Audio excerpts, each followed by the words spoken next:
Yeah, he is. Okay, I'm just. All right, I'd like to welcome everybody to this afternoon's talk. Today, we're very happy to have Maya Goldenberg here to give an ALS lecture. Before we launch into that, I have a couple of announcements for next week. On Tuesday, the 27th at noon, we're going to have a center debate. This one will feature a cage match between Nicholas Shea and John Krakauer on representation in neuroscience. It is an online event that you are welcome to join through the center website.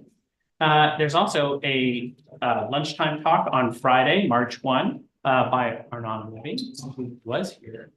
Oh, there you are, right in front. No cage match for Arnon. His talk is on understanding first view of explanation, both in person and online.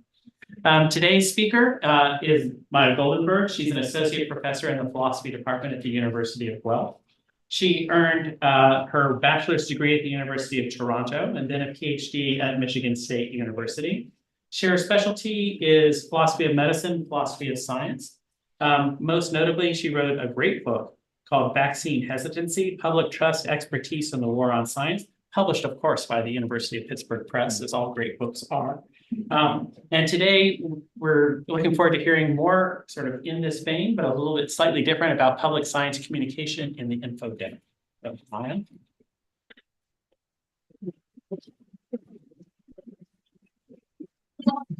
Thank you so much. Thanks for being here. Thank you for the invitation to share my work with the here at the University of Pittsburgh. So this talk is about public science communications, and that means science communications directed at the public.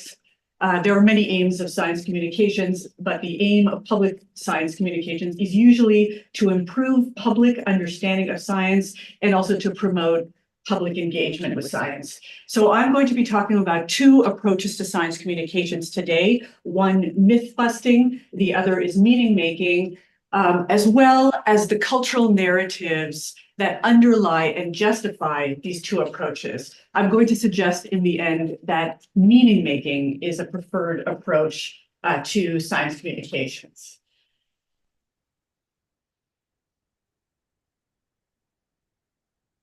Oh, I've lost my, okay. Sorry, I've lost my control of the slides.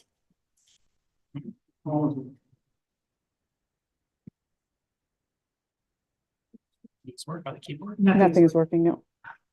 Should it be attached to the other computer? No, I'm from this one. Sorry, we'll take a pause on that and try to figure this out.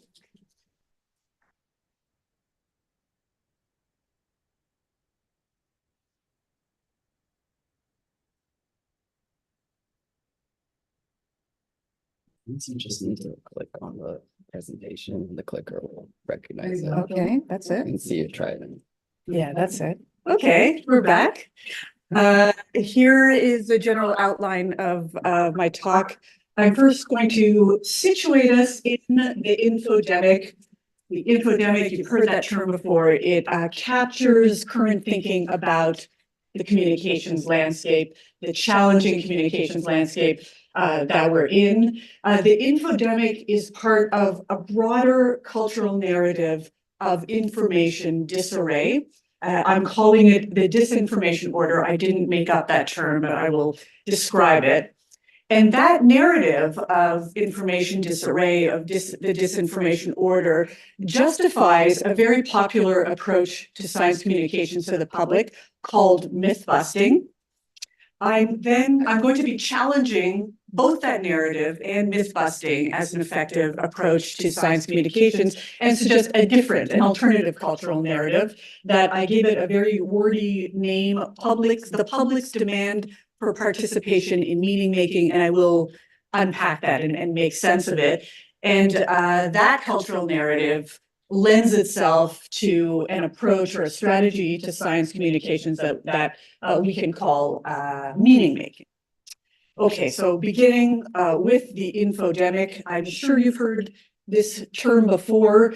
It is often called the parallel pandemic to the COVID-19 pandemic. The term infodemic that portmanteau of information and pandemic was around prior to COVID, but it really caught on at the start of COVID when the term was used by the director of the WHO. He said in February 2020, we're not just fighting an epidemic, we're fighting an infodemic. Fake news spreads faster and more easily than this coronavirus and is just as dangerous. So that term caught on. It's certainly a catchy phrase. And with it, what also caught on was a sense of urgency regarding the problem that the term is trying to identify. So the infodemic is now widely recognized not only as a parallel pandemic, but as a significant challenge for science communications. We would all like to know what is the best way to respond to misinformation persuasively during periods of heightened fear and fast-changing science.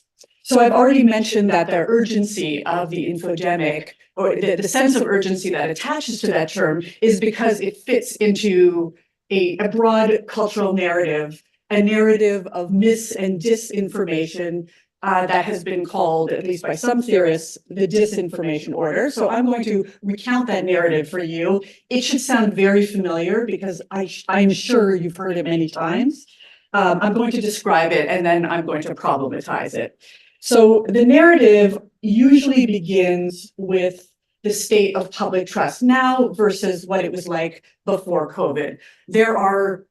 There is a lot of polling, there's a lot of research that's done out there about public trust in science. There are all kinds of trust indices and trust barometers. You might know some coming out of the Wellcome Trust, the IMF, Pew Research, the Edelman Trust Barometer. There are many of them.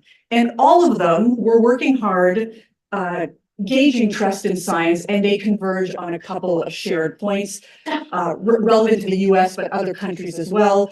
Public trust in science is lower now than it was pre-pandemic.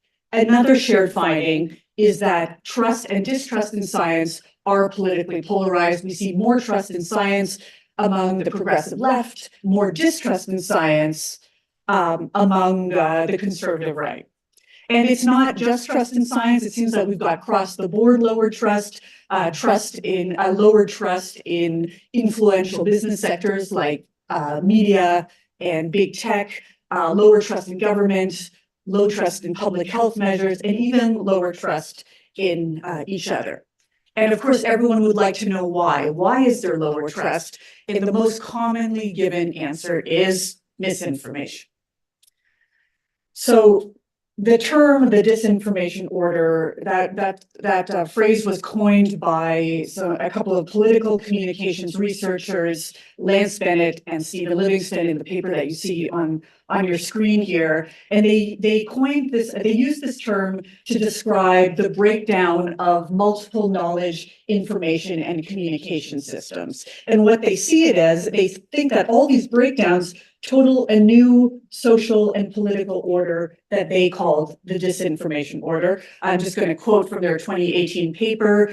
Many democratic nations are experiencing increased levels of false information circulating through social media and political websites that mimic journalism formats. In many cases, this disinformation is associated with efforts of movements and parties on the radical right to mobilize supporters against center parties and their mainstream press that carries their messages. So in this account of the disinformation order and others that are similar to it, we get an account of disinformation that it behaves parasitically. Disinformation grafts onto otherwise healthy information ecosystems and affects whatever it touches. And the results, of course, are disastrous. Quoting again from these authors, declining citizen confidence in institutions undermines the credibility of official information in the news, opens publics to alternative information sources. Those sources undermine institutional legitimacy and destabilize center parties, governments, elections, and information in the news. So You might have not heard the term, the name disinformation order before, but you've probably heard similar phrasings. You've heard of post-truth, you've heard of post-fact, and they're all pointing to a similar phenomena, a corrupted information ecosystem where truth and lies have been turned upside down, where what used to stabilize the truth, mainly the legacy media, is no longer trusted, and there's sort of chaos because of that. These narratives often will usually point to 2016 as a pivotal year for misinformation as a whole. And that, of course, is because Trump happened that year, Trump's election, and Brexit. So those, of course, are significant geopolitical changes with lots of implications for information and misinformation out there. But there were other things that happened that year. One notable change in 2016 was a flood of funding dollars being poured into what was then a much smaller research area called misinformation studies. And since 2016, there's been enormous outputs in this area of research. And of course, more research dollars have followed. The field of misinformation studies has grown so quickly that it was described by a critic in 2022, just 6 years later, as being too big to fail. And I'm telling you this because I want to suggest that this urgency, this urgent narrative of disinformation chaos was already in place at the start of COVID. And because of that, it is unsurprising that when we encountered public resistance to science and health, public health measures during COVID, it just couldn't be interpreted any other way. It was unlikely to be interpreted as anything but a misinformation problem. What I'm trying to say is that the explanatory structure was so firmly in place that anything we saw was going to be interpreted as misinformation, as a misinformation problem. And that is exactly what we saw during the months and years of the COVID pandemic. It was a problem of misinformation. It was a pandemic of misinformation. That idea really colored a lot of the discourse on public controversy over public health efforts during the pandemic. It was very common to hear refrains from public-facing science communicators like Neil deGrasse Tyson saying things like misconceptions about science fuel pandemic debates and controversies. And that's a little bit tame. Most of the statements being made were that misinformation was the cause of public unrest and public harm during COVID. Misinformation even, I think, peaked in terms of relevance a little later in 2023 when misinformation was cited as the leading cause of death in the US. Of course, you're wondering who said it and why. And that statement came from the head of the FDA, Robert Califf, the FDA commissioner, and he was speaking to a finding that had come out in April 2023 that US citizens' life expectancy is now lower compared to citizens of other high-income countries. Asked why that was, he said misinformation. And that's kind of an amazing statement, right? More than occupational hazards, more than environmental hazards, more than social determinants of health and disease, misinformation was number one. And he made this statement on Texas Public Radio, and I'm going to read a quote from that interview, my transcription, but I think I got it right. In the good old days, when I was a practicing cardiologist, for the most part, people developed products, they got through the FDA. The label determined what was talked about. The internet didn't exist. You advertised them at medical meetings and in journals. Now everyone's included because everyone is connected to the internet. We can put out a statement about what we've determined based on the highest level of evidence. Within 10 minutes, someone who's thought 10 minutes about it can reach 1 billion people, and there's nothing that restricts them from telling things that are not true. So this is there's other features here that are common to this description of the disinformation order that I'm trying to get at, this misinformation moment.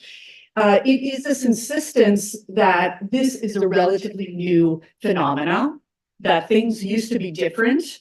There was a time when facts mattered, and this was a time, good old days, as Califf calls it, when government institutions were trusted, when legacy media shaped a healthy information ecosystem, and experts were recognized for their expertise.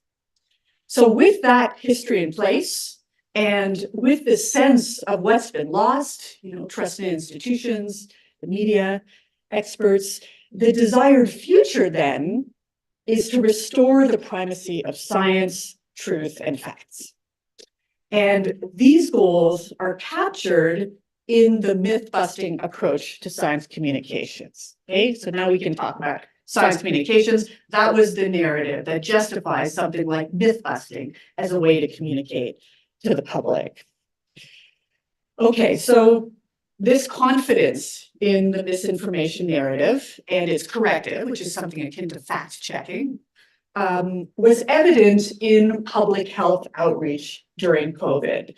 Communications, I'd say most of the communications utilized a myth-busting frame, which I'm going to describe, and then I'm going to link it to the misinformation narrative that I have just described, and I will soon criticize. So on your screen here, you see an infographic that came out from the CDC regarding COVID-19 vaccination. I called it a myth busting or myth versus fact. It's called the myth fact message framework in advertising and marketing research. Myth busting is kind of the is sometimes the term that's used for it just because of that. Maybe you remember that show on Discovery Channel called Mythbusters I was on for many years. So that's where the term came from. And you see myth versus fact right at the top of that infographic. And you see this tiny separation, scientific facts and non-scientific fiction. That's the red column. And that can be rumors, conspiracies, myths, anything like that. And these infographics were everywhere. I'd be surprised if you never saw something like that. Of course, the agenda here is to target misinformation in the red column, correct it with scientific facts in the green, and we sometimes call that debunking. So you bust the myths or you debunk the misinformation. And myth busting has been a growth area of public science communications during COVID. And I'll just give you a little bit of an illustration of that.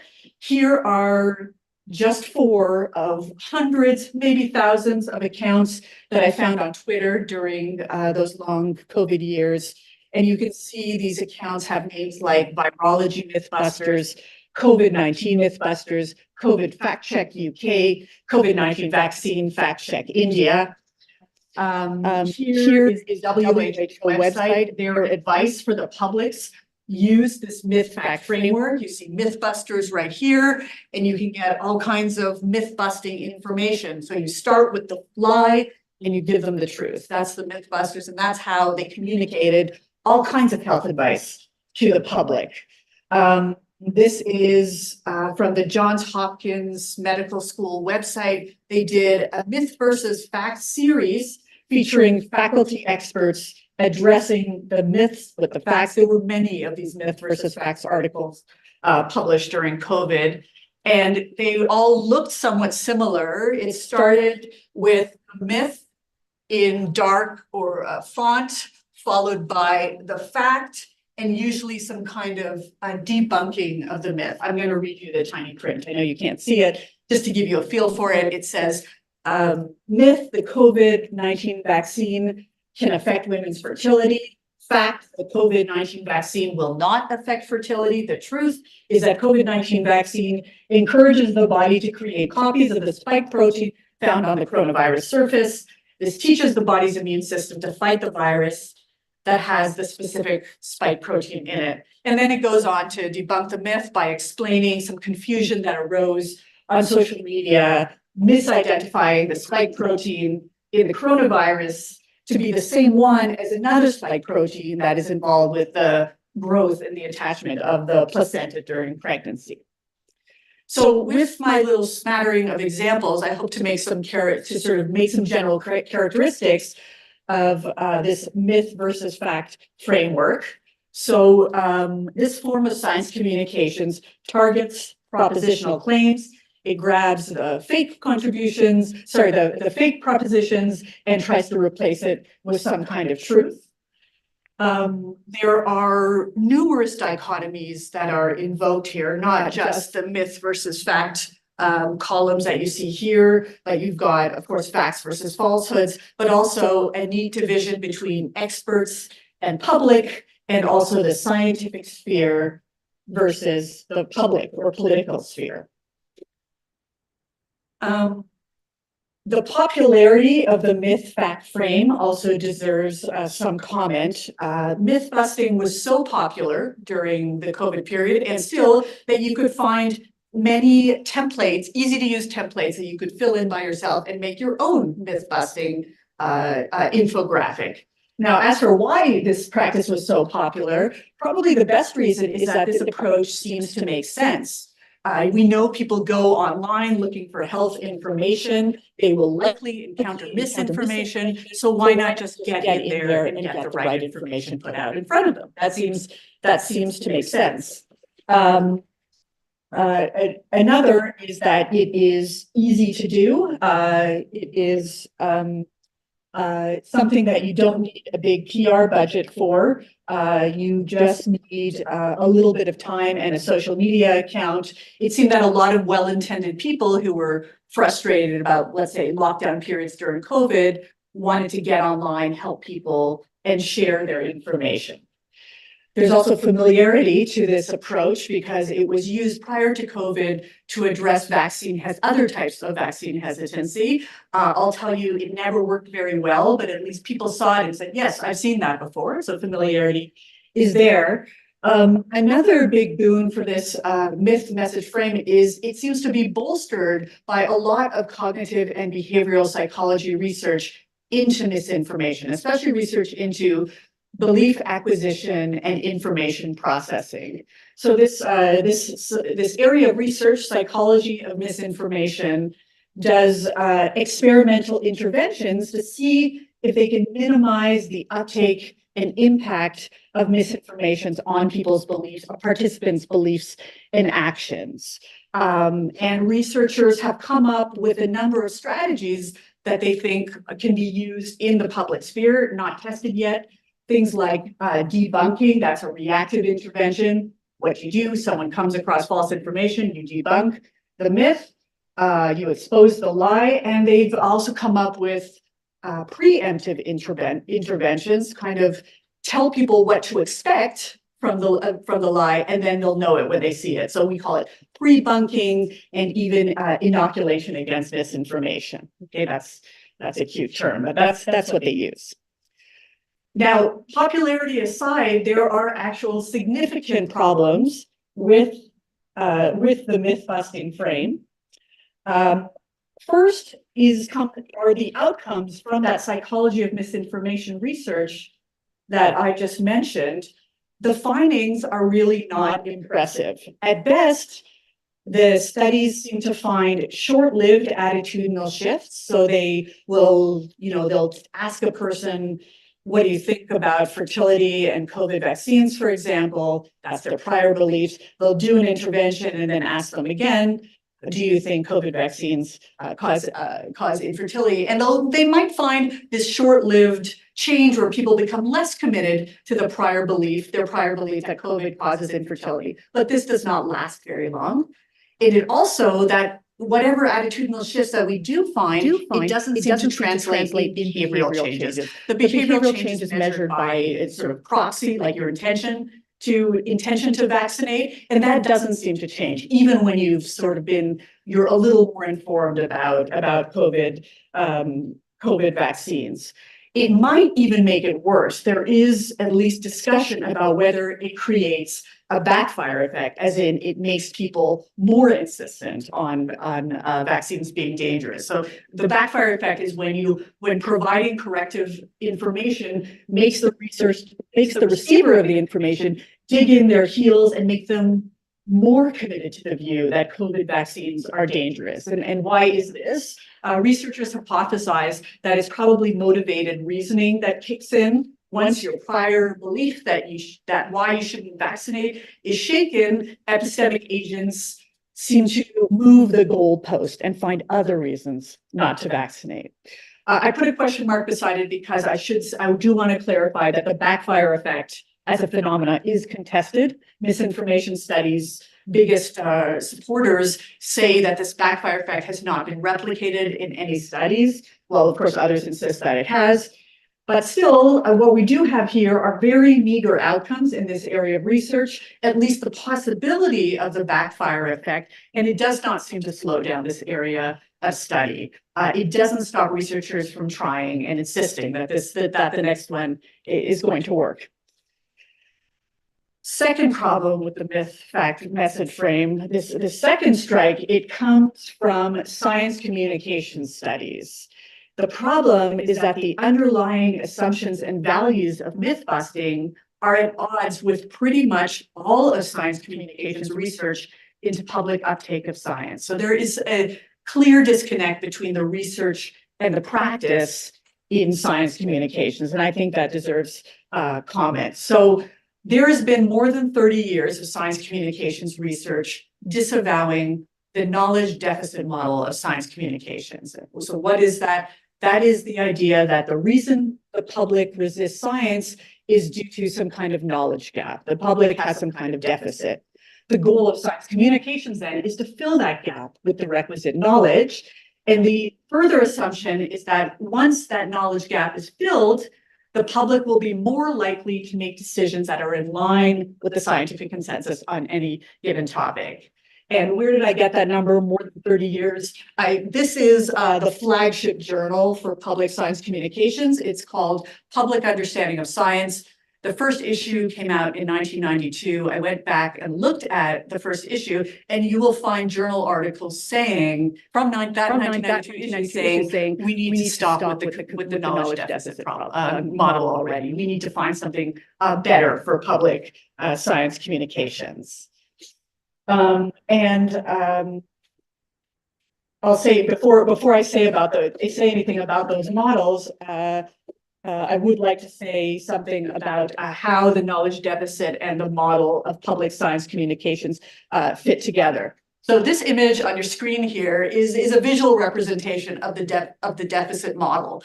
It is also called the public education model, but I think deficit is more common, and it is characterized by unidirectional discourse. The scientists have all the answers. The experts know what it is that we need to know. The knowledge is produced here, and it is imparted to publics who are clearly in need of information because they have this knowledge gap.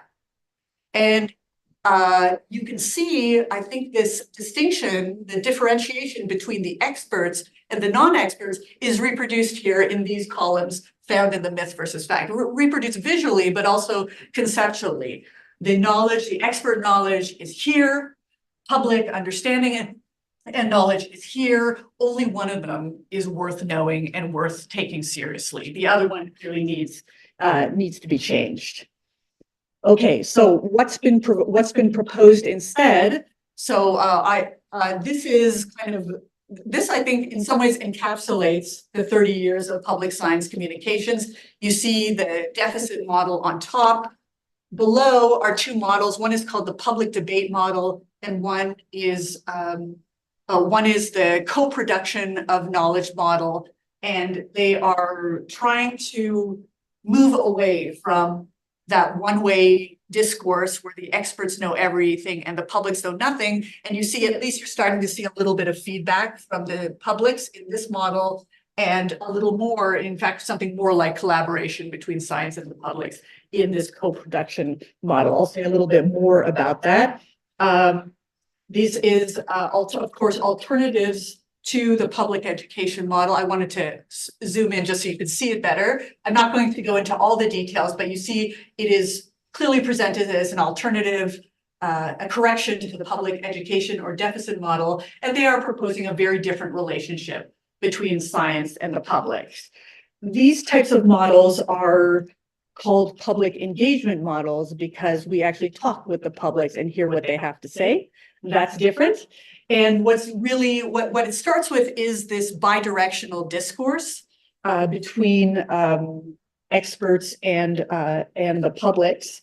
And once that knowledge becomes bidirectional, the relationship between scientific experts and the public necessarily change. These alternative models move away from that dichotomy of the all-knowing expert and the uninformed publics. Science is also knocked down a few notches from the view that science is somehow all-encompassing and fully explanatory. Like it's the science that will tell us what to do.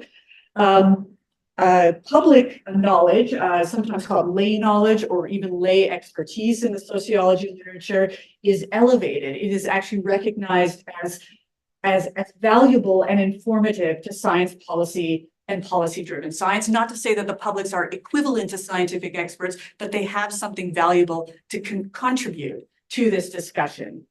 Understanding of complex phenomena is no longer exclusively expert-driven.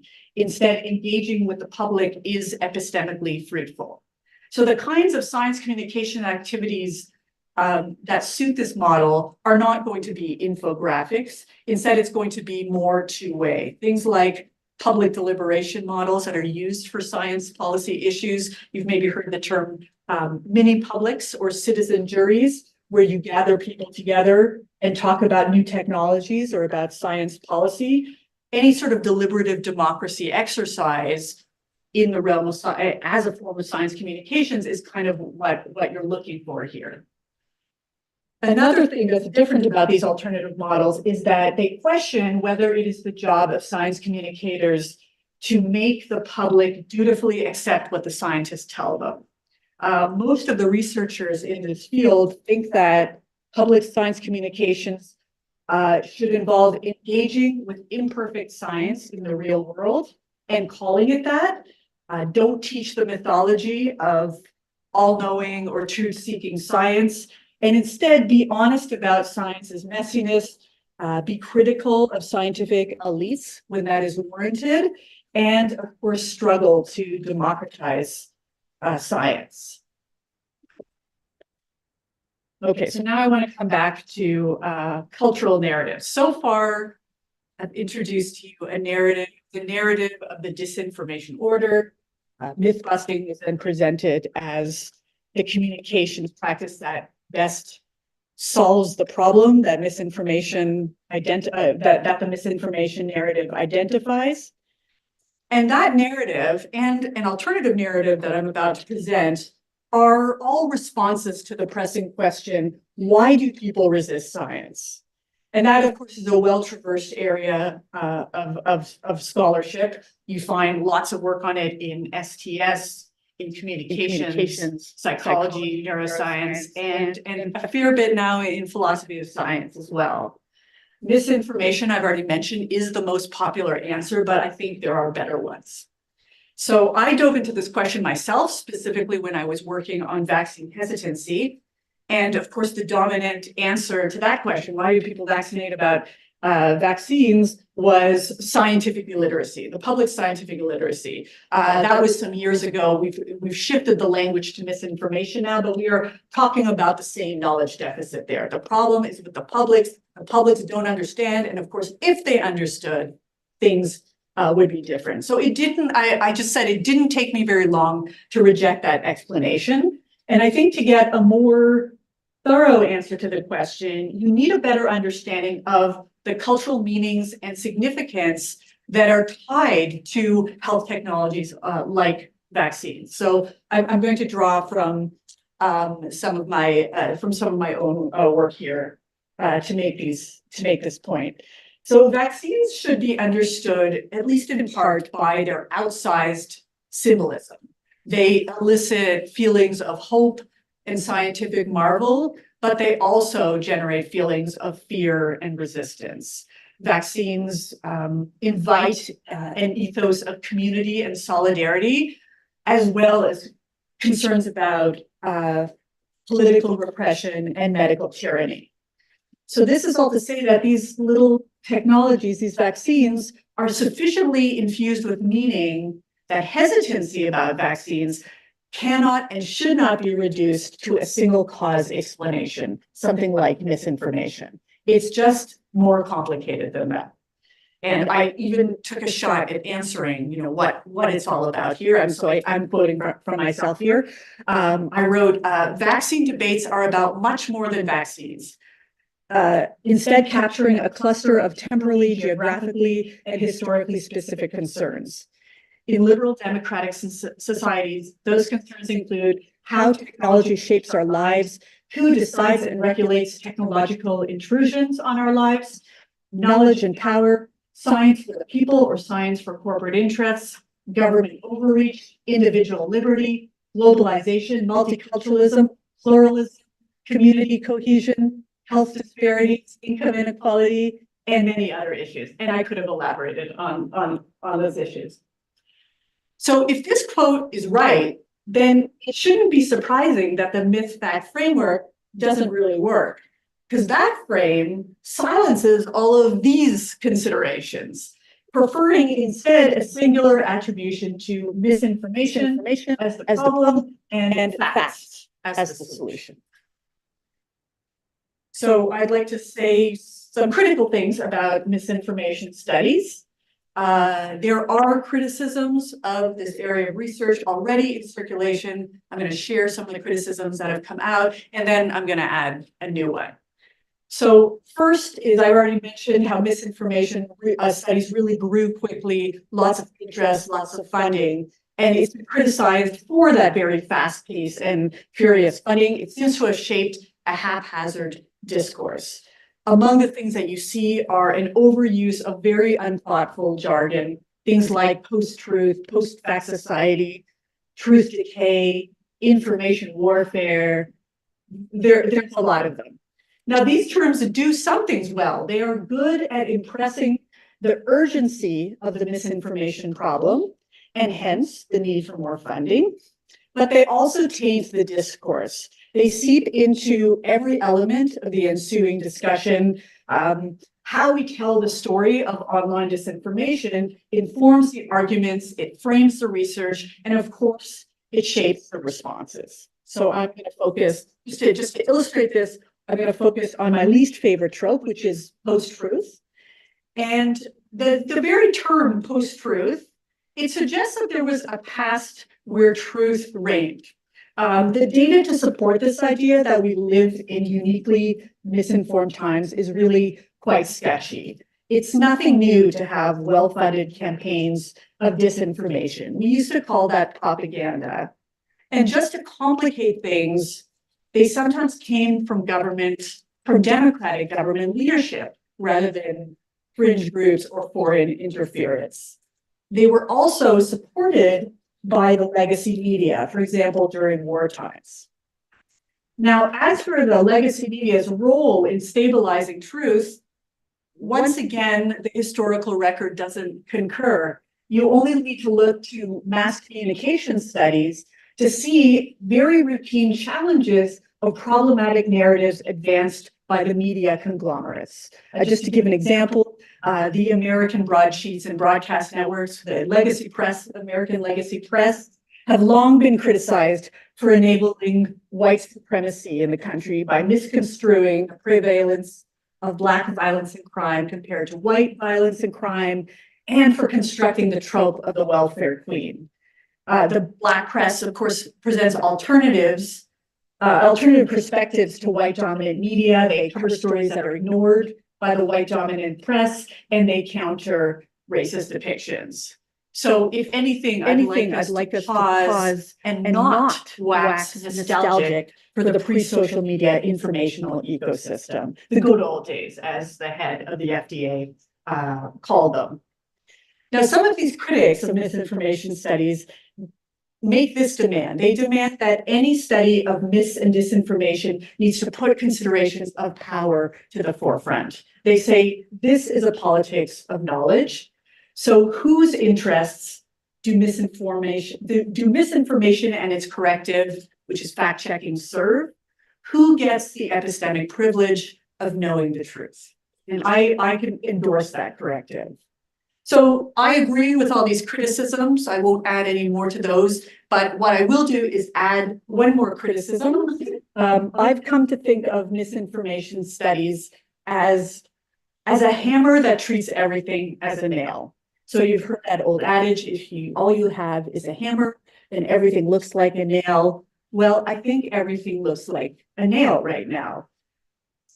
Taking us back to COVID, accepting intrusive public health policies, no matter how essential, depends on trust in the facts, but also trust in the institutions that produce and evaluate the evidence and weigh the trade-offs.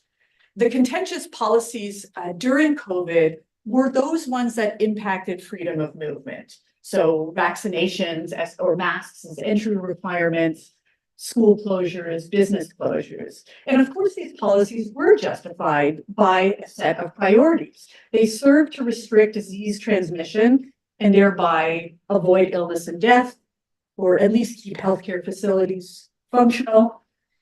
And arguments against these policies were often flagged by social media algorithms as misinformation. So a question, was it misinformation that prompted this kind of resistance? I think we can accept, sure, misinformation proliferated, no question there. We can also accept that resistors often repeated those false claims, but those propositional claims, those false claims, were arguably proxies for the values that were at stake, for what really mattered to those dissenting voices. So I think it's the framing of the COVID problem and the policy solutions to it that were contested, and then it got all mixed up with claims, with misinformation. So who gets to define the problem and thereby who gets to direct the solution is important here. The STS scholars Hill Gardner and colleagues had this comment. They were speaking to what I think is the dominant value that was prioritized for these kind of lockdown measures, epidemiological measures of deaths averted. Of course, they wrote epidemiological measures of death averted don't capture other essential dimensions of life: economic, social, political, and even spiritual. Policies aimed primarily at reducing health risks are suspect to those who see other critical needs as being unjustifiably neglected.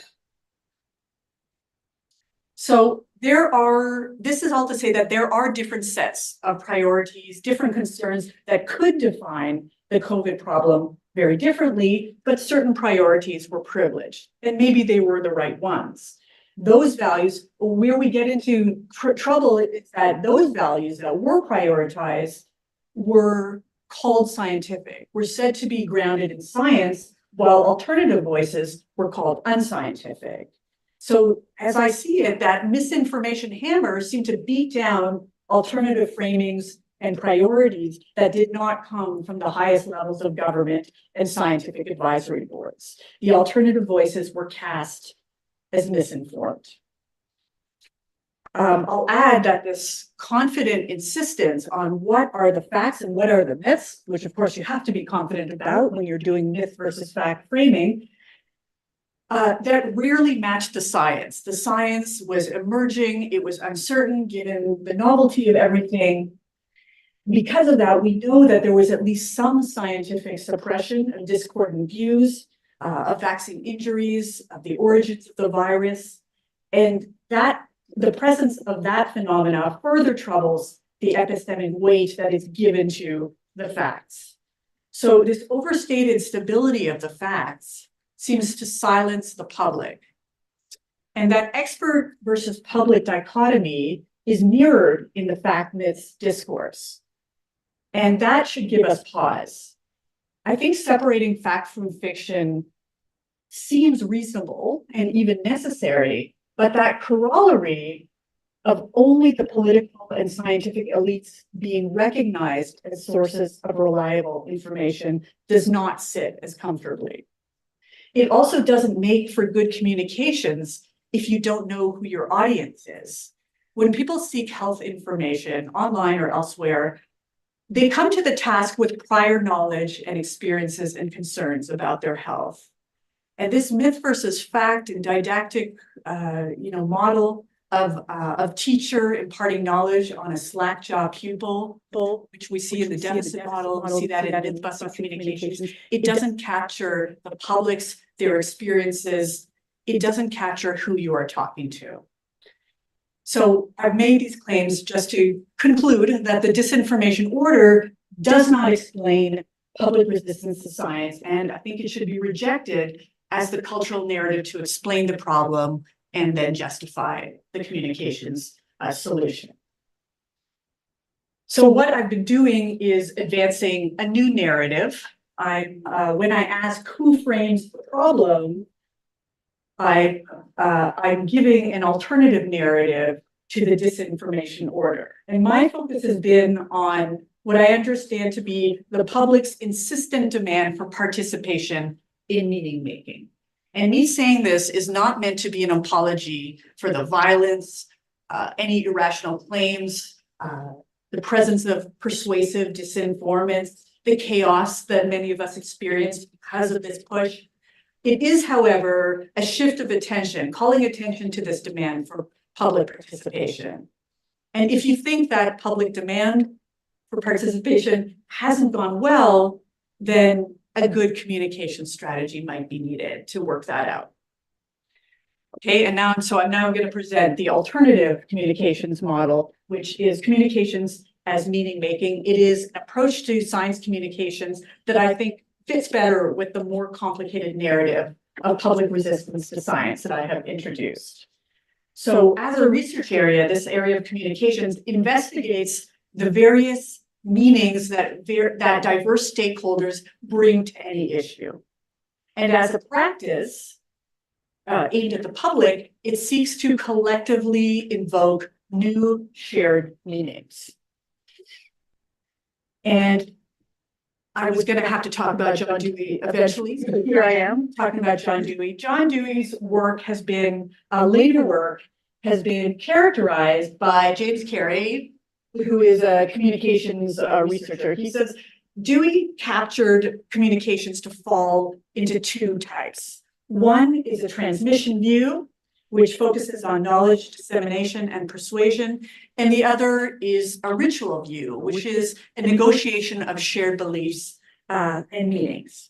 And as far as I can tell, I think the transmission view is what prevails in the myth versus fact communications strategies, while something more like the ritual view is what we find in this communications as meaning making that I'm hoping to present to you. And I'll do that right now.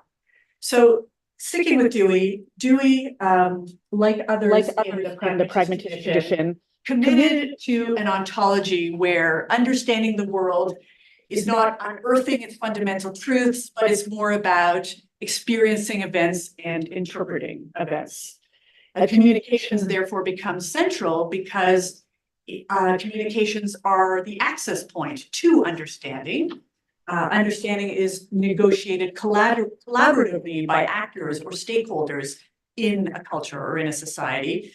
And of course, there's a pragmatist account of truth working its way in here. Truth is constituted by the problems we are trying to solve. And of course, it is co-constituted by the problem solvers. And because of that, communications are not one-way transactions. They are instead a process that forms our experiences of and relationships with each other and the material world in which we live.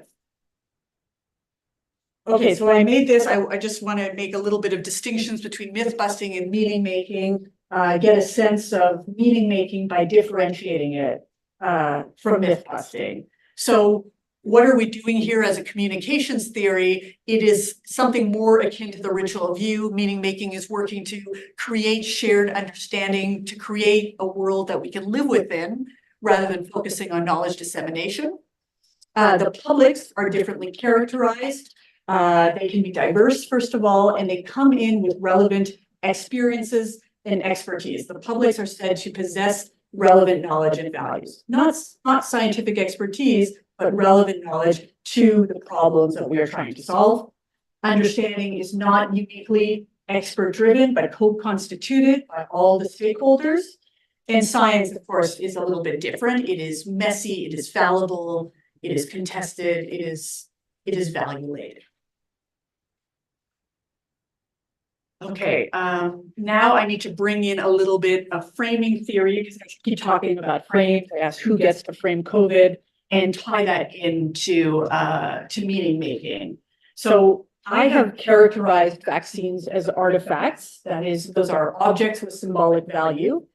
Dewey characterizes science communications and meaning making as a ritual view. And both of those points point to framing theory in mass communications studies. I'm not going to go into mass communication studies and framing theory because there's too much. I know that it's a concept that's done well. Most people, if you say what is a communications frame, they'll say something like this. You know, how you frame the issue affects how people respond to it. So just some definitions.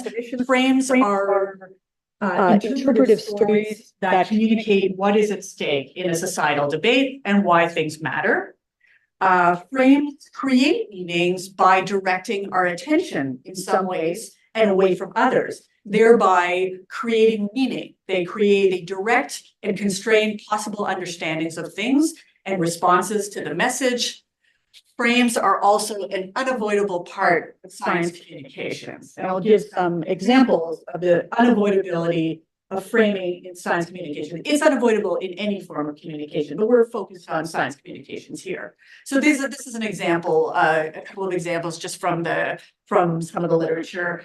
When you write a grant proposal, when you write a journal article, if a scientist provides expert testimony, they are emphasizing certain technical details over others because their goal is to maximize persuasion and to maximize understanding across contexts. Okay, so they picked a goal and they frame their discourse in such a way. Similarly, science journalists and press officers negotiate certain story angles when they are talking about scientific studies. They'll favor particular themes and narratives over others. Now, I've been reading on science communications the science communications literature on meaning making. I thought that I would find an easy tie between the two, but meaning making is an ambiguous enough phrase that it's used in a lot of ways. So there is discussion about meaning making in the SciComm's literature, but they used it slightly differently from what I was looking for. What I did find was a body of literature that talks about science communications as culture. And I think that was sort of capturing what I was trying to do here, what I was looking for, this idea that we are finding ways to understand things together. So what is culture? When people talk about what is culture, the science communicators usually focus on the anthropologist Clifford Geertz, who has the very famous book, The Interpretation of Culture, came out in 1973, and he said this, believing with Max Weber that man is an animal suspended in webs of significance he himself has spun, I take culture to be those webs and the analysis of it to be therefore not an experimental science in search of law, but an interpretive one in search of meaning. So culture, as it is used in the science communications literature that I want to talk about, is this webs of significance, much like how a frame will focus your attention in one direction and not in others. And of course, it is something in search of meaning. You can see where meaning making starts to come in. So it is the webs of significance ascribed to events after we reflect and interpret our primary experiences. This good work on science communications as culture is mainly coming out of work in Denmark by the communications researchers Sarah Davies, this is Sarah Davies here, and Maya Horst. And the type of questions that are made, so first of all, sorry, I missed this, investigates science communications as culture or meaning making, investigates the meanings that are made. They are negotiated and reinforced through science communications, recognizing that the purpose of science communications, like what the author intended, is not necessarily how it's going to be received. In fact, these researchers describe a repurposing and repackaging of science communications. When you talk to me, you have a purpose. I might interpret it to mean different things and to serve different purposes, and I throw it back out there. So there's much more engagement and negotiation of meaning. So the type of research questions that these communications theorists ask are, what does this instance of communication mean to different actors involved in it? What wider societal norms and values does it refer to or reinforce? What broader systems of meaning making is it part of? And I think these are great questions. These are the same questions now. And they can be applied to all forms of science communications. They can be applied to science fiction books, to myth versus fact infographics, to public deliberations on science policy, science cafes. And to investigate these questions is to recognize the broader context in which science communications are received and challenged, and as I mentioned, repackaged to suit other interests than what the producer intended.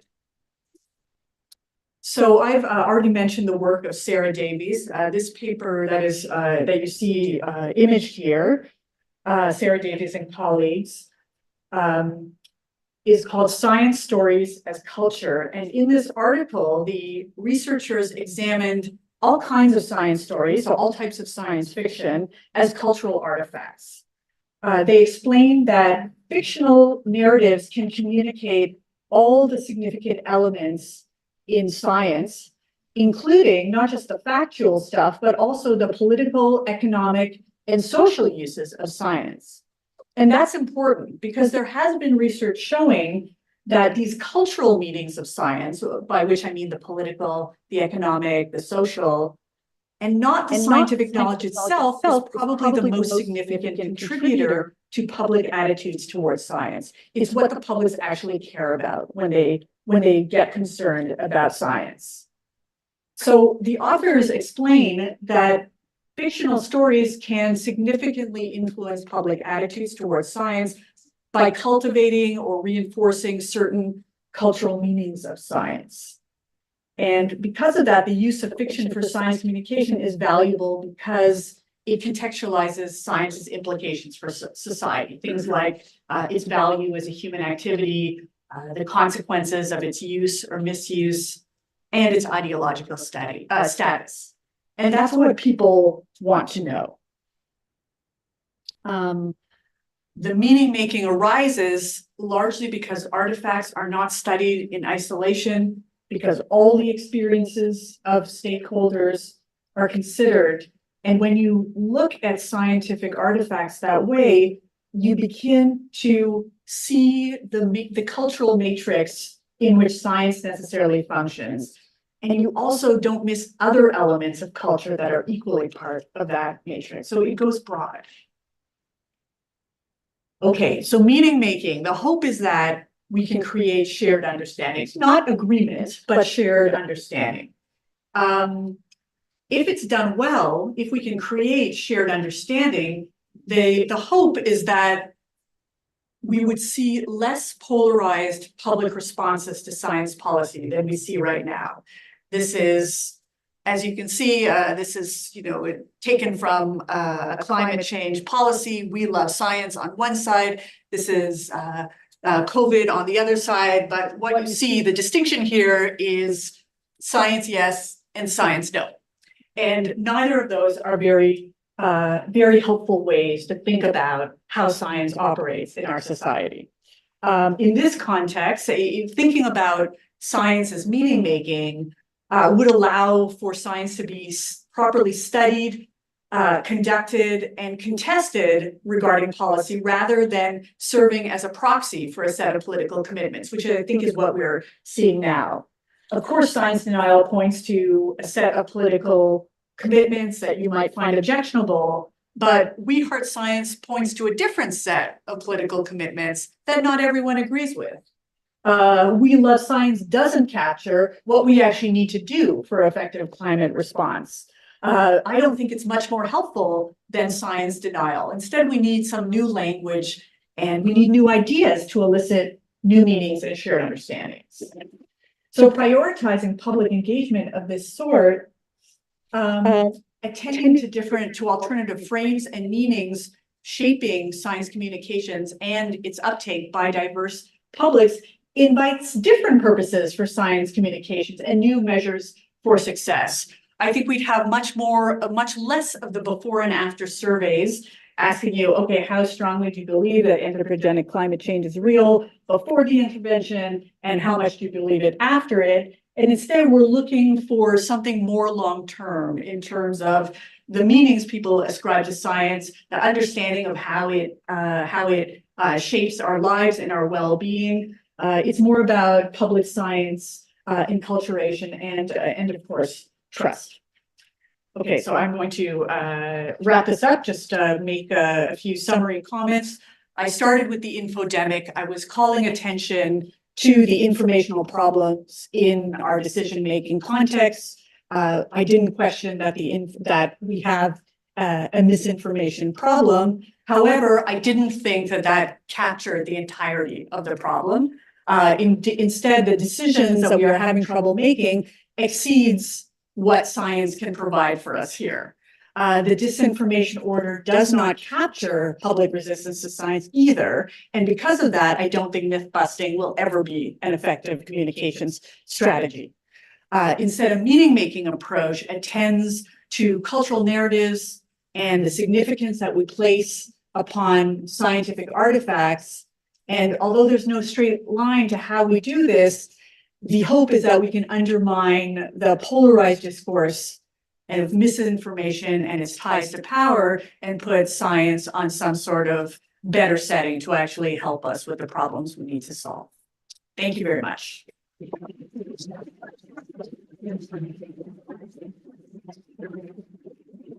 Thank you, Maya. That was really interesting. Thanks so much. I, of course, have a million questions, but I'm going to put myself as the third questioner. Okay. I have to do this, otherwise I'd be right up there. So, Thank you. So it's clear that the goal of this meeting making is the shared understanding between science and the public, but I was really curious about the role of policymakers here. Like, what role do they have in meeting making between science and the public? Policymakers, it kind of depends where policies come in. I've seen different models where policymakers come in after there's some kind of set of agreement. An agreement can be different things. It can be the scientists suggest this, and we think the public would if not agree to it, or at least be okay with it. Other times, policymakers are part of the shaping of that narrative. I think there is a place for science policy makers, probably in the framing of the issue and the working through of potential solutions. If anything, because scientists can tell us what the science says about this or that, but they usually can't tell us what we should do about it. So I see room for policymakers to actually do things like lay out options. Of course, those options are not just, they're not just being honest brokers here. They're giving sort of normative accounts of what they think ought to be done, but we can at least be transparent about what our options are and why one might be preferable over another. Thanks for that question.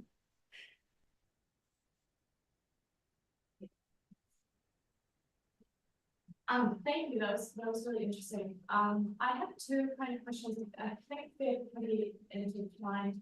Okay.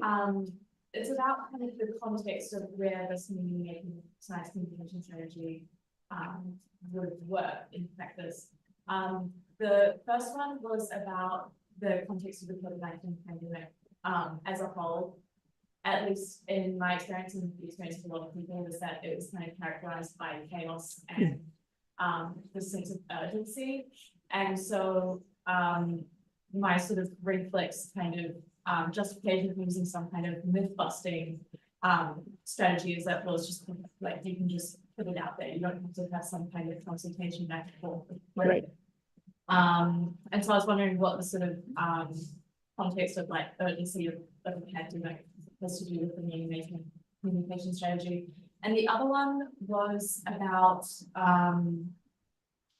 the role of ingrained social injustices in the healthcare system, like a lot of the discourse about vaccine hesitancy in Australia and New Zealand is about Indigenous hesitancy, and sort of the role of like historic injustices in the healthcare system. And so I guess that part is just inviting me to talk a little bit about how the meaning-making science communication strategy can kind of help alleviate rather than entrench those kinds of injustices. Sure, those are great questions. So the time frame is always going to be a problem, especially that these kind of communication, these kind of consultations are usually not binding. We're not talking about doing a public referendum on public health measures. That's probably not a good idea. But what we are doing is opening room for discussion and debate. There is at least some evidence to show that people want to be heard, even if they don't get what they want. There's something to having a good process and procedures for it. And there were at least small examples of that happening during COVID, actually around addressing vaccine hesitancy to racialized groups. There were many, I'm aware of them in Canada. I know some of them in the US as well. Usually town hall meetings done online. So we have the technology for it, where they would invite members of the community to learn and discuss, let's say, these new COVID vaccines. There was good practice done in terms of science communications, where they would often invite members of the community to lead the discussions. So things like, I remember I attended one, a virtual one for Black Canadians living in Toronto, and they had doctors and scientists who were members of that community. And what they could do was they were certainly not giving anything in terms of information, anything different from what we were receiving from Health Canada. These vaccines are good for these reasons, and here's why COVID is dangerous. But they could also, first of all, there is some research into, who the speaker is actually matters. If you see yourself in the speaker, you're more likely to trust them as a reliable source. And there were moments as I watched that panel where they could speak to their community. They could say things like, I know we are often mistreated in Canadian healthcare system. There's no question that we have grievances. And then they'd say, but this vaccine is what is going to keep us from dying at greater numbers than we are already. So they could speak to the specific issues, and they could speak, in relations of trust, of course, mediated through virtual communications that you don't get from some faceless scientist from the NIH or from Health Canada. So those are some examples of little ways that it could work, and it was done quite a bit. There was outreach in hospitals, speaking to vaccine hesitant healthcare workers. Like, it's usually done in sort of closed community groups, but it could even be done in very short time because we were dealing with this with the Zoom platforms and all kinds of virtual and sorry, back to the Canadian one, it actually helped. Like, there was we tracked it. There was tracking of it. Racialized communities in Canada had far lower intention to vaccinate even before the vaccines came out, and this kind of effort was done, and we saw an uptick. There was noticeable change that except for a few groups that had, more convincing needed to be done. Convincing isn't the right word. More outreach had to be done. There was actually a change in attitudes. I skipped over Allison. Allison, you're on my list of, anyway. Rose, you were next after Allison. Go ahead. I really appreciate this talk. Thank you so much. Thank you. I'm not sure if I have a question or a comment, but it's something that I noticed and picked up, especially when you moved into the co-constitutive feature of meaning making, as perhaps like a response to, because you mentioned scientism, and then things came up with repression and tyranny, and you were talking about it not sitting well with scientific and political elites as the only sources of reliable information, right? And it's really the power dynamics between the myth busting and the meaning making laws that stand out to me, right? It's the unilateral versus the co-constitutive engagement that you described. And I think that's really important because, and I'm not sure if you share this sentiment with me or not, and maybe that's my question, is it seems like in philosophy generally, in philosophy of science, there's a sort of an assumption or a sense that scientism is no longer or never really was an issue, right? Or it's no longer an issue. And that just seems to me to be plainly false, especially when you consider super collective disciplines like STEM, right? And how they function in institutions and become institutionalized. And of course, this is going to vary across the material context of different universities, but especially the way that it angles towards the local communities. It's just something that concerns me. I think that's partly, that's why I really love the constitutive component, because, and especially when you just responded to this comment, describing that town hall meeting where the discussion is led by community members who then direct the concerns so that their concerns can be directly responded to, because sometimes the messaging just completely misses the mark of what individuals don't really care about. So I don't know, is there, can you help me make sense of this? I hope so. So yes, so you asked whether I think scientism is not seen as a big problem in philosophy. I guess I'd have to say it depends which angle you're looking at. Like I'd say philosophers who theorize from the margins are always worried about that, and the idea that science is either viewed as the voice of power or can become the voice of power. Especially in social issues. Especially on social issues. And that is probably my biggest concern about misinformation studies. I think it's a way to shut down debate. And I even say that with all the qualifications. Some debates are not worth having. I know that, but it became such a quick lever for shutting down dissent to a point that I think we should all be worried about that. Okay, Right. so we have 5 more people on the list. Okay. I'm next though, because I told you in advance. Okay, so I had 2 questions, but I'll just ask one because I want to follow up and take it from in a different direction. Okay. And although I agree with you, and I'm generally, whenever I meet a dichotomy, I bring out the guns to blow it up, because I agree with you that dichotomizing things is always going to miss all of the interesting nuances of most social and scientific issues. But I wanted to challenge you a little bit about the moving to a cultural account and to a democratic kind of model of agreement making.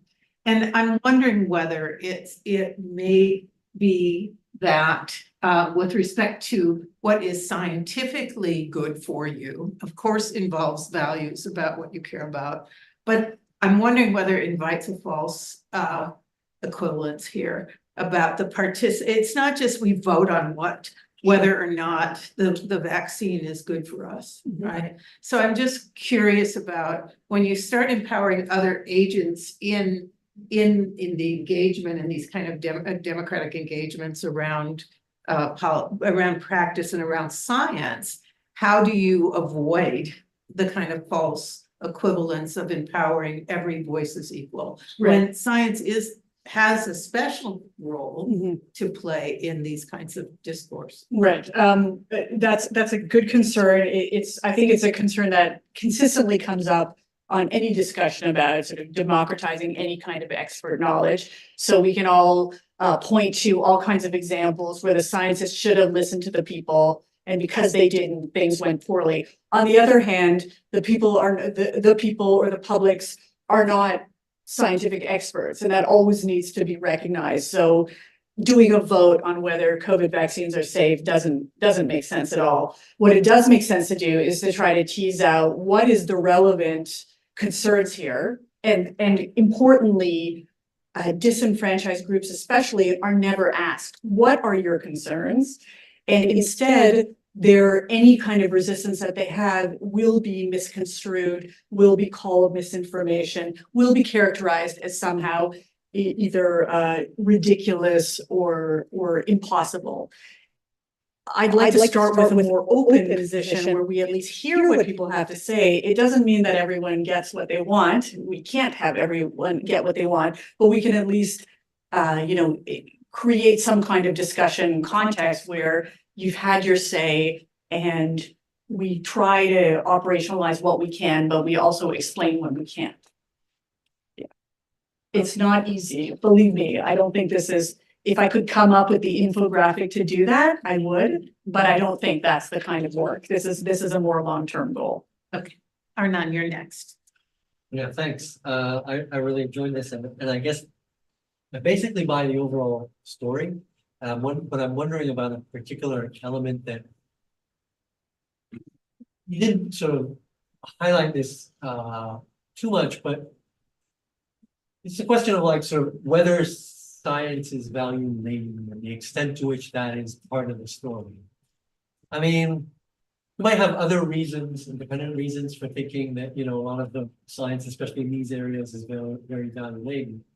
But you could also, it seems to me, marry some of this story to a kind of modest, sort of non-value laden view of science, when you think like, look, science supplies you with certain pieces of information. Sometimes they're more, there's more uncertainty, sometimes less. And that only gives you a very, very partial sort of element, or just one element in a much more sort of complicated sort of matrix of information and views and values that you need to come up with, decisions about what to do. So is that kind of story, are you okay with it? Do you think like the reasons against it are independent of what you said today? Usually when I think through whether the values matter for any scientific claims, the answer will usually be yes for me. But I recognize we are talking about scientific controversies here, and it could be that some of the values encouraging certain scientific findings over others are not central to the discussion. So things like, I think all health research is value laden if at minimum it is aimed at trying to improve health, right? And that's already a value. It's not a value that we can test very often. It might be how we do it that can test it. So the values there may not be very relevant to our discussion, but it doesn't make it value free. It just makes it a sort of a side issue. Now, around vaccines, there are many values that go in. It's much more than whether we promote health or not. There is some agreement on what would be an unacceptable outcome. Like when you listen to the discourse on vaccine hesitancy, there's actually agreement on what would be unacceptable. So things like serious adverse effects causing death, most people think is unacceptable. In fact, it can be low or at least close to zero. That's what most people want. Where we get into trouble is that there's disagreement about whether the scientists are being candid about whether we're actually measuring it properly and whether they're being candid about it. But the value agreement is actually there. But I still wouldn't call that value free. Just that's not the value that's in conflict. It's the operationalizing of it. I have a question. Thank you so much. Thank you. I want to ask a question about when it seems that there is a conflict between some specific cultural narratives, and then people want to use science specifically to just bust those cultural narratives. It kind of reminded me, of Bacon's promise by Janet Ryan, that science is supposed to bring a lot of, was supposed to deliver a lot of promises, and it couldn't. And one reason that, Karani says like feminist philosophers of science are a little bit mad at science is just because they thought that science is going to be an ally, but, it's going to miss some of this, narratives, cultural narratives that societies have about like gender, the capabilities of different, or dimorphism now probably.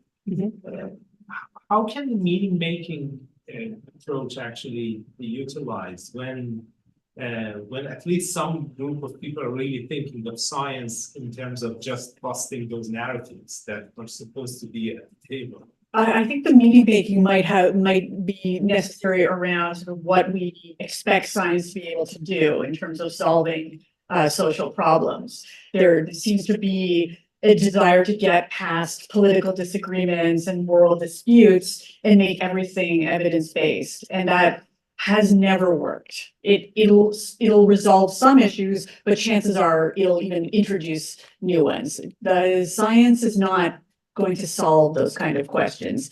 It is informative to certain positions, but those positions need to be elaborated on, including the values that come in with those alternative positions. So if feminist scientists are disappointed in science, is because they weren't realistic about what science could do.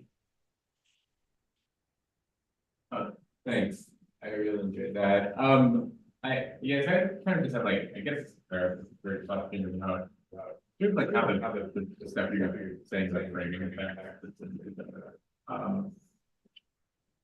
sort of love meaning making. So like the meaning making approach seemed very like, it seemed like you're very like democratic, collaborative process of information sharing, cultivating. But then, I mean, I guess I was worried with the framing effect stuff that what you're talking about is like hijacking people's attentional limitations to sort of manipulate them into choosing the way you want. And I mean, maybe that's not very good thing about it, but I sort of, that seems at odds with the. You make a good point, and I would, I'd be willing to go look at it again. I kind of suggested it that I thought there'd be a clear science communications as meaning making literature to draw from, and instead it did a sort of around the way they talked about culture, which there's a whole communications as culture literature, and it seems like framing effect comes in there, but not directly. So I've been struggling with this presentation for like 2 weeks because I couldn't kind of make the line that I was trying to make, and I am willing to reconsider if framing effect is actually, I get it. You're concerned about that sort of nefarious version where I direct my attention here so I don't see that. And that you're right, that's not what I'm suggesting. So maybe I need to rethink that. Thank you for the suggestion. Yes. Yeah, thanks. So I was just, this is not, it's kind of a question about something that I think, I'm sure you probably thought about some trends that I'm just missing from the whole picture, but it is the implementation. And I think it's a very big cliche. So when you were talking about the good old days quote, and how clearly sort of the reception that, especially how back in the day it was better, people like the newspapers were telling the truth and we had a reliable source of knowledge. That difference isn't really there. But what I took from the quote, and I agree with you that surely that difference isn't there, and surely there's never been like a walkout in the past. But the difference I think that the quote is specifically pointing towards was the difference in sort of, you mentioned chaos stuff, and I think the chaos created nowadays is created in like the new media as well. And it's like, even if there was propaganda, the ease and quickness of communication among people around the world, and when people that doesn't have to go through any kind of institution, that can just be directly. That's it. And I think it is like it's a big thing in everything. Wondering how that's. Some of the literature suggests that it's not a new thing. It's just, of course, everything is amplified to proportions that we've never seen before. And there's so much easy access to information and misinformation. So, I'm trying to think through questions like, why do people even believe things on the internet? We kind of know better. So why is it that people seek information? Apparently at the start of COVID, there was there was a very good health information seeking behavior. People were visiting official websites much more than the questionable ones. And that lasted for a while. So, the CDC, the NIH, that kind of thing. And then it started to diverge. So it gave us, it at least suggested that a good chunk of the publics know better than to believe everything someone sends them on WhatsApp. But the fact that they don't do it tells me that they're not satisfied with the official account. So that gets into trust issues, which with official sources of information. And then we're in trouble. Is that promoted by misinformation? Maybe a little bit, but it also demands a little bit of a reflection on what our scientific institutions are doing to maintain the trust of the public. And there's a lot of suggestion that they could be doing better. Things like more arm's length from industry interests, more consultation with the public, things like that. Yeah, go ahead. So I think, yeah, I mean, that was, and I can imagine that there is literature suggesting that it's a difference in scale and not in sort of essence. And so I also wasn't really suggesting that the issue here is like, oh, people read everything that they read online. I think it's more of this, that I think a big part is, I mean, this is just my hunch on sort of what you said, isn't like, oh, we read this website from the government and now it's like people are seeking unity, right? And I think the big difference is even if you didn't believe what was being told, in the past communities were just localized, right? And now you can have a community of people that you've never met before, but full of a lot of the bubbles of people believing things outside of who are based on community building, people finding that sort of community that they kind of find in their proximity. And I guess what I was trying to say is, I think to me it sounds like that's actually something that now might be a problem, but could actually just be part of the solution, because your framework is a framework of debate and communication. There's a field of new media studies that study exactly how communication around the world has been transformed in a different way than we used to have newspapers and stuff. And so I'm sure there's a branch of that literature that focuses on science as well. Yeah. That's Thank you for those thoughts. Yeah. Thank you very much. Yeah. But is there anybody who would like to ask in the back? Yes, thank you so much for your presentation. In defense of myth making, myth busting, right? Defense of myth busting, a rather interesting, very specific case. In a general field, it might have some applicability, but within a community of like-minded people, say scientists or something like that, a rather interesting case of myth busting, like your talk today. Whereas you were within a shared value, you were sort of taking on. So you could have done your sort of chart. In fact, you sort of did it again, but you're pros and cons. But outside of the community, you have to be very careful because they don't understand. You can get a community. So there's sort of the inside the group, the custom can be very effective. And outside, where it has to be very much from short leadership, not sort of public, not taken as a point approach. But they make a even rather interesting trivial scientific cases that got outside the scientific community, creating pure. Pluto is not a planet, which is very pure. Didn't really show the planet. So let's take defensive myth busting might be your talk today. You really give it credit. Right. Okay. I appreciate your point that the dynamics of the group are important. There is, there's all kinds of, groups like psychology research into like group dynamics and how we come to, generate any kind of shared understanding. And it usually starts with something like, there needs to be some shared assumptions that we can build upon. That's how we build trust. It's how we build understanding. And our meeting makers would agree with that. So the infographics that I started with, the myth-busting infographics, were often used as a way to were pointed at the people who don't believe it, right? So it was always the people who might just be uninformed, so maybe they're receptive to scientific information, and that might be successful.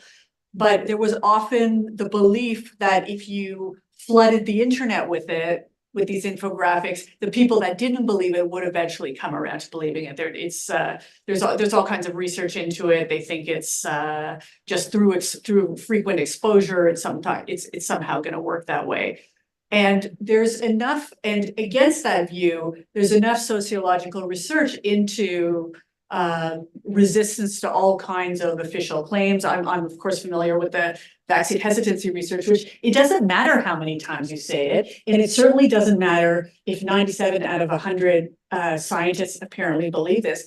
If people don't trust the science, don't trust the framework that brings the science to us, they're never going to believe any kind of claim that is made, and they will, if anything, move the goalposts, as I said earlier, and say, well, this is probably a lie, this is a conspiracy or something like that. So we need to begin with something a little more shared. And I think that was your point, that there are, in those contexts, a little bit of myth busting might actually be helpful. So I appreciate that point. Thank you. So I think we're supposed to stop at 5, is that right? For ALS talks? I don't want to suppress discussion here, although we could do it at the reception. So before we clap for Maya, I have the duty of presenting, this looks different, doesn't it? A sensible, carryable center umbrella, which is we'd like to give you to take home. Thank you so much. Thank you. Everybody is invited to attend the reception, and that Maya have something to eat and drink maybe before you barrage her with more questions. Oh, I'm not going to stop. Okay, we can still talk. We can still Thank talk. you. Thank you, Maya.